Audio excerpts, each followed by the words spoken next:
నమస్తే.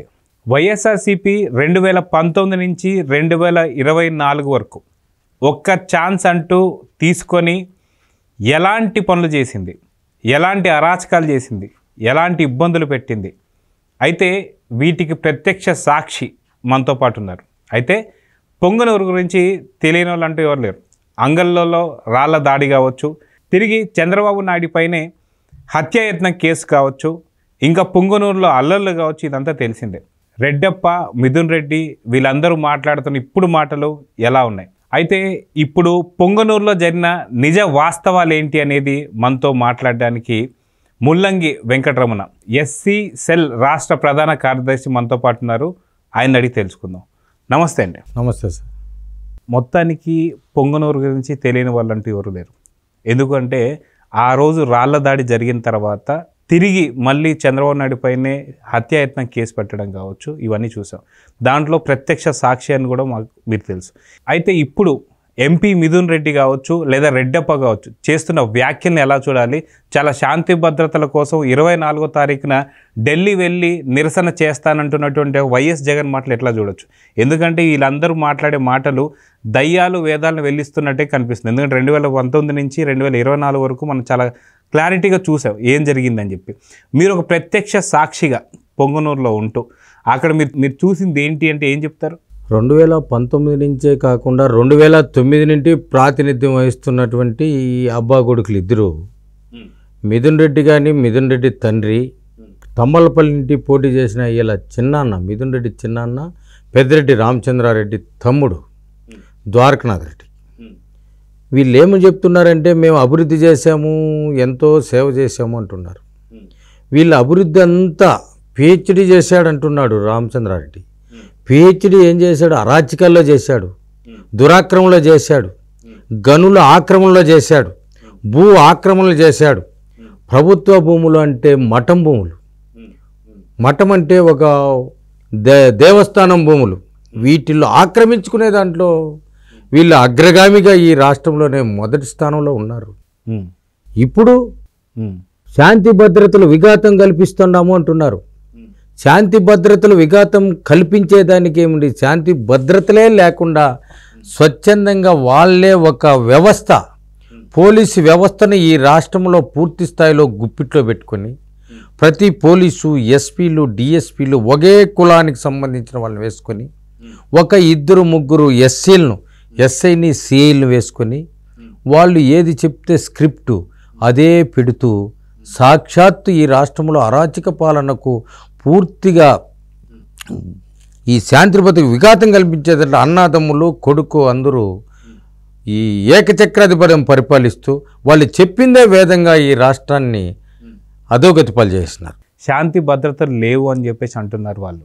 కానీ ఇప్పుడు న్యూఢిల్లీలో వెళ్ళి జగన్మోహన్ రెడ్డి నిరసన చేస్తా అంటున్నారు. నిజంగా మీరు చాలా దగ్గరగా వీళ్ళ నుంచి చాలా బాధితులు, మీరు కూడా ఒక బాధితులు కాబట్టి నిజంగా వీళ్ళు చాలా శాంతి భద్రతలు కాపాడేటట్టు కనిపిస్తున్నారా? శాంతి పద్ధతులు అంటే వాళ్ళ దృష్టిలో నాకు అర్థమే కాలేదు సార్. శాంతి పద్ధతులు అంటే వాళ్ళ చేతిలో ఉన్నాయి, వాళ్ళు చెప్పిందే జరుగుతుంది. ఇప్పుడు శాంతి భద్రతలు చట్టం చెప్పినట్టు చట్టం, రాజ్యాంగం పరిపాలన చేస్తూ ఉన్నారు. ఇప్పుడు అంబేద్కర్ రాజ్యాంగ పరిపాలన జరుగుతూ ఉంది. అంబేద్కర్ రాసినటువంటి రాజ్యాంగ పరిపాలన చేస్తుంది. చంద్రబాబు నాయుడు, ఇంకోటి మోడీనో, ఇంకోరో అమిత్ షానో గవర్నరో కాదు. ఈడ రాజ్యాంగ పరిపాలన అంటే అంబేద్కర్ రాసినటువంటి చట్టం, అంబేద్కర్ రాసినటువంటి రాజ్యాంగం పరిపాలన చేస్తూ ఉండదు. గతంలో వీళ్ళు చెప్పిందే రాజ్యాంగం, వీళ్ళు చెప్పిందే వేదం. రాజారెడ్డి రాజ్యాంగం, రామచంద్రారెడ్డి రాజ్యాంగం. రాజారెడ్డి రాజ్యాంగం కన్నా రామచంద్రారెడ్డి రాజ్యాంగం ఎక్కువ జరిగింది. పులివెందుల్లో కూడా జరగలేదు ఇటువంటిది. మీరు ఏమేమి బాధలు పడ్డారు?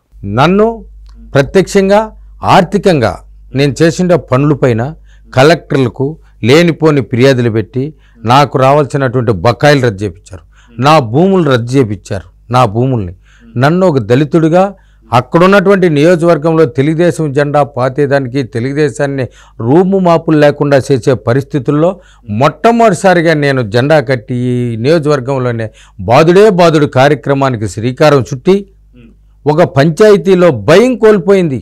సినిమాలో అదే మాస్ సినిమాలో చెప్తాడు నాగార్జున, పలాని డేట్కి ఈ విధంగా ఇది చేస్తాను అన్నారు. ఆ విధంగా జెండా పాతి నేను రామచంద్రారెడ్డి అనే భయాన్ని కార్యకర్తల్లో పోగొట్టాను. ఒక భయాన్ని ప్రజల్లో రామచంద్రారెడ్డి చేసే అరాచకాలను తీసుకుపోయాను. ఒక దళితుడు సోమల మండలంలో ఒక మద్యపానం దుకాణం లేకపోయి ఈ చీప్ లిక్కర్ తాగి ఈ విధంగా జరుగుతూ ఉంటే అడ్రస్ లేకుండా చంపేసి ఆ ఆధారాలు లేకుండా వాళ్ళ కుటుంబ సభ్యులను కూడా భయపెట్టి కేసు లేకుండా చేసిన ఘనత ఈ మిథున్ రెడ్డి తండ్రి అయినటువంటి రామచంద్రారెడ్డి మాజీ మంత్రిది.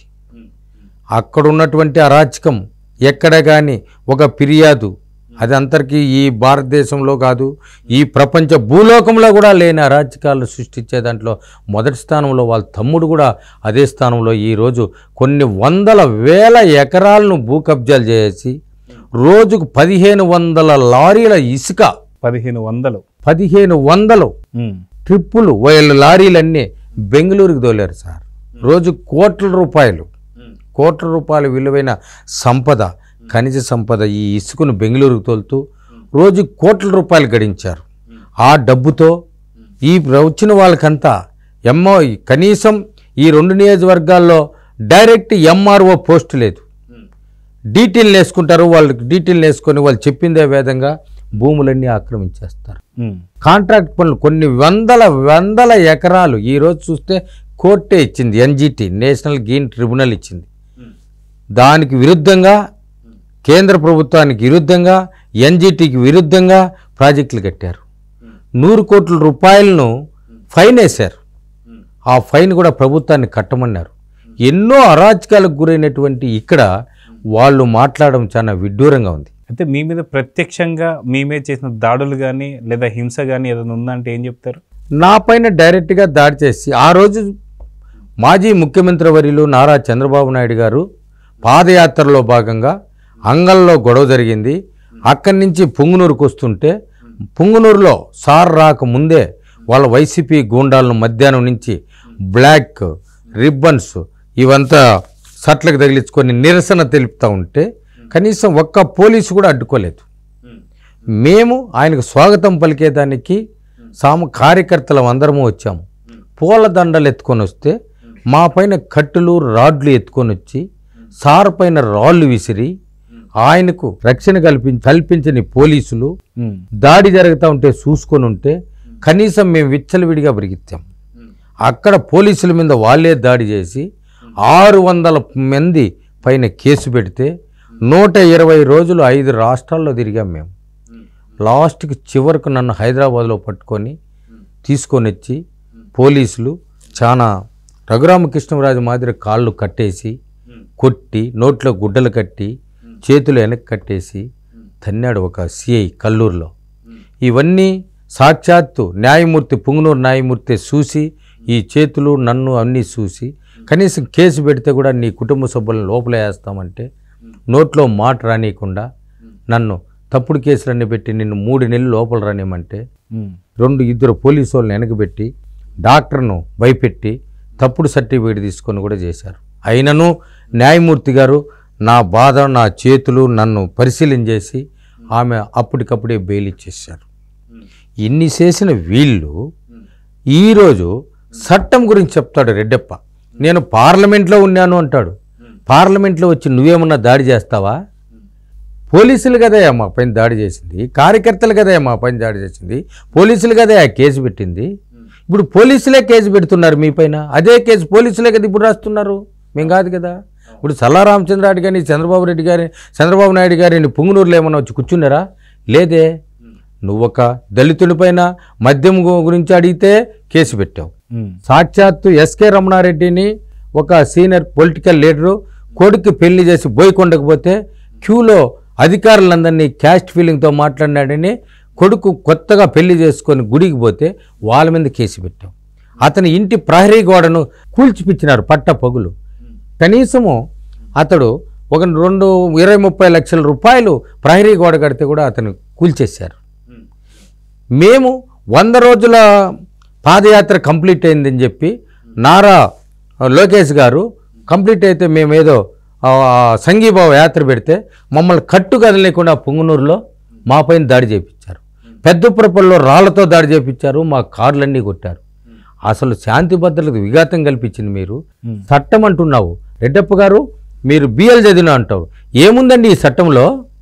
మమ్మల్ని నిరసన చేసి మీకు ఒక చట్టము మాకు ఒక చట్టమా? ఒక ఎంపీ గారు వస్తే మీరు ముందు పర్మిషన్, యూనివర్సిటీ నుండి 10 వెహికల్లో రౌడీలు తోడుకొని వచ్చి, రౌడీ ముక్కలు తోడుకొని వచ్చి ఈరోజు మా పైన దాడి జరిపించారే. మా కార్యకర్తలు ఎస్విఆర్ఆర్ హాస్పిటల్లో ట్రీట్మెంట్ తీసుకుంటున్నారే. అసలు యూనివర్సిటీ నుండి ఎవరు తోడుకురబ్బన్నారు? మీరు తోడుకొచ్చుకొని రెడ్డప్ప ఇంటి పైన పత్రికల్లో ఇంటి చుట్టుకారము రౌడీలు పెట్టుకొని ఉండవు కదా. అవి ప్రత్యక్షంగా టీవీలో వస్తున్నాయి, పేపర్లో వస్తున్నాయి, అన్నీ వస్తున్నారు కదా. రౌడీలు మీ దగ్గర ఉన్నారా, మా దగ్గర ఉన్నారా? కార్యకర్తలు అక్కడున్న రైతులండి, రైతులు వచ్చారు మాకు నష్టపరిహారం కట్టించండి అని. అక్కడ ఒక ప్రాజెక్టు కడుతుంటే ఆ ప్రాజెక్టులో భూములు కోల్పోయినటువంటి రైతులు వచ్చారు. రైతులు నిన్ను వచ్చి అడిగారు. అడగనొస్తే వాళ్ళ మీదనే రాళ్ళు దాడి చేశావు, చేపించి వాళ్ళ మీదనే కేసు పెడుతున్నారు ఈ పోలీసులు. ఇప్పుడు మేము కేసు పెట్టేట్టుగా ఉంటే పోలీసులు ఆ రోజు వైసీపీ వాళ్ళ మీద మేము కంప్లైంట్ ఇచ్చాము, ఎవరి మీద కేసు పెట్టలేదే. ఈరోజు అదే పోలీసులు తెలుగుదేశం వాళ్ళ పైన కూడా కేసు పెట్టారు ఈరోజు.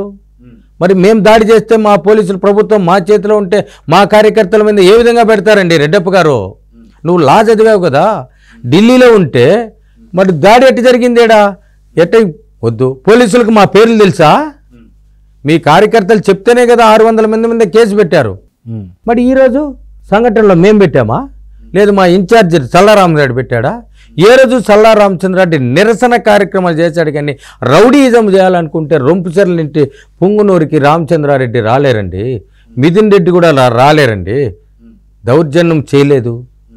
మనకు తెలుగుదేశం ప్రభుత్వంలో దౌర్జన్యం ఇప్పటికి కూడా ఈవేళ కూడా ఒక కార్యకర్త మీద దాడి జరగలేదు పుంగునూరులో. మొట్టమొదటిసారి మీరే వస్తున్నారు, అల్లర్లు చేస్తున్నారు, అల్లర్లు సృష్టిస్తున్నారు. ఈ ప్రభుత్వం మీద అప్రతిష్ట చేయాలని చెప్పేసి మీరే చేస్తున్నారు. ఎన్ని 100 ఎకరాల భూములు కొట్టేశారు మీరు, అటవీ భూములు కొట్టేశారు. ఇదో నా దగ్గర ఉన్నాయి ఇవన్నీ, మీరు చేసిన అరాచకాలు భూములన్నీ వివరాలు, వీటికి సమాధానం చెప్పాలా. కొన్ని 100 ఎకరాలు ఇదిగోండి, అంతా మీ దగ్గర ఇదే మొత్తం ఉన్నాయి. ఇవన్నీ మీరు ఆక్రమణ చేసిండే భూముల యొక్క వివరాలు. ఇవన్నీ కూడా చట్టానికి మేము ప్రభుత్వానికి పరిశీలనకు పంపిస్తాం. మీ పైన యాక్షన్ తీసుకుంటాం, మీ భూములు స్వాధీనం చేసుకుంటాం. ప్రభుత్వం మళ్ళా పేదలకు, భూములు లేని వాళ్ళకు భూములు పంచిస్తామని చెప్పేసి నేను సవినయంగా తెలియపరుచుకుంటున్నాను సార్.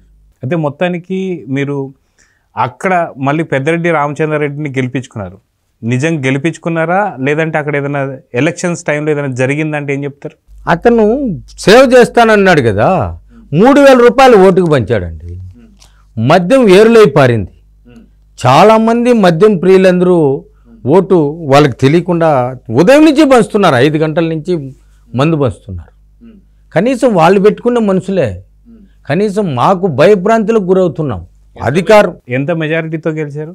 6280 ఓట్లతో గెలిచాడు. గతంలో 40,000తో ఉన్నటువంటి వ్యక్తి.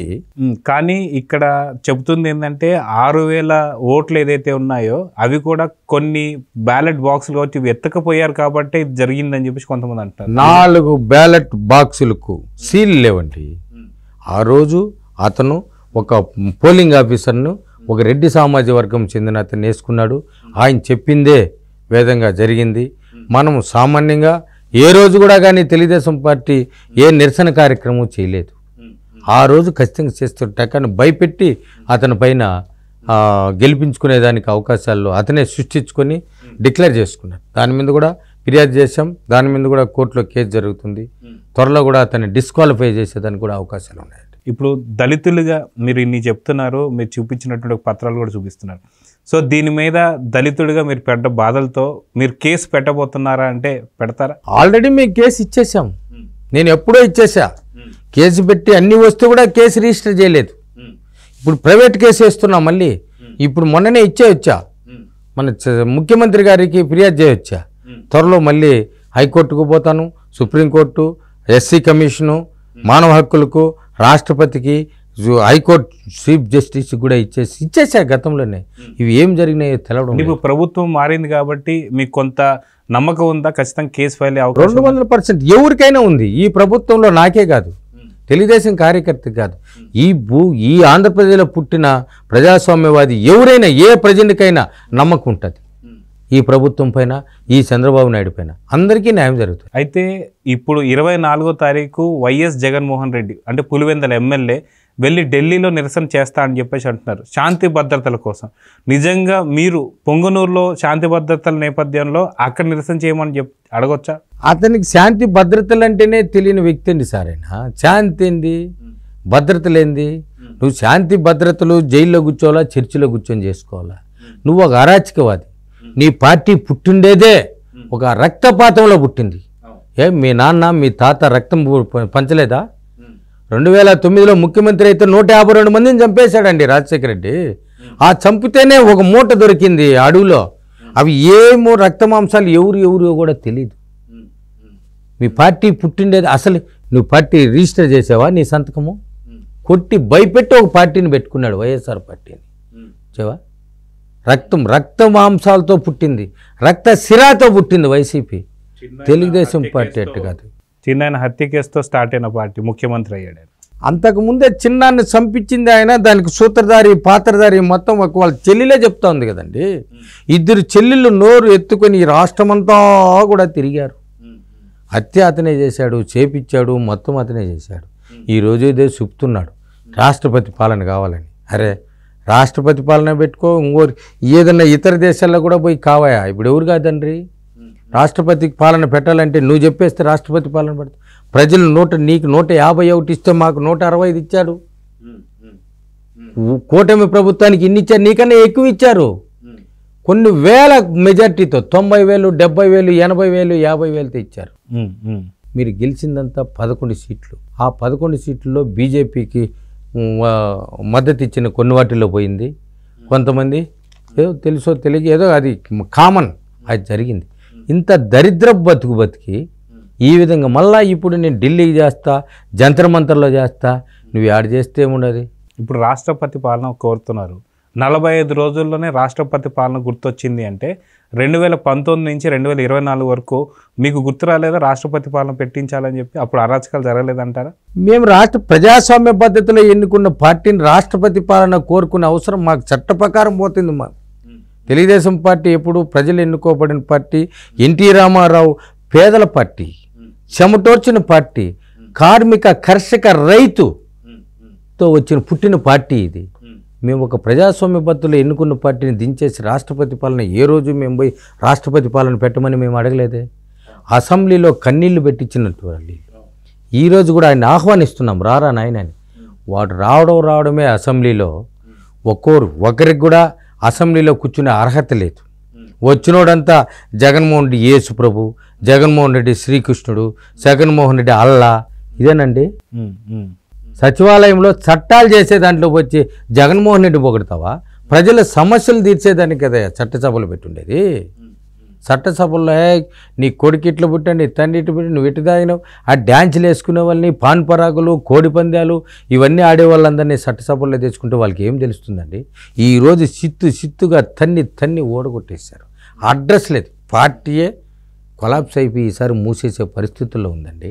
జగన్మోహన్ రెడ్డి ఏంది ఢిల్లీలో పెట్టుకో, అడగతిను, ఎవరు చేసి కాదని చెప్పి మేము రేపు అసెంబ్లీలో కూర్చో చర్చిద్దాం.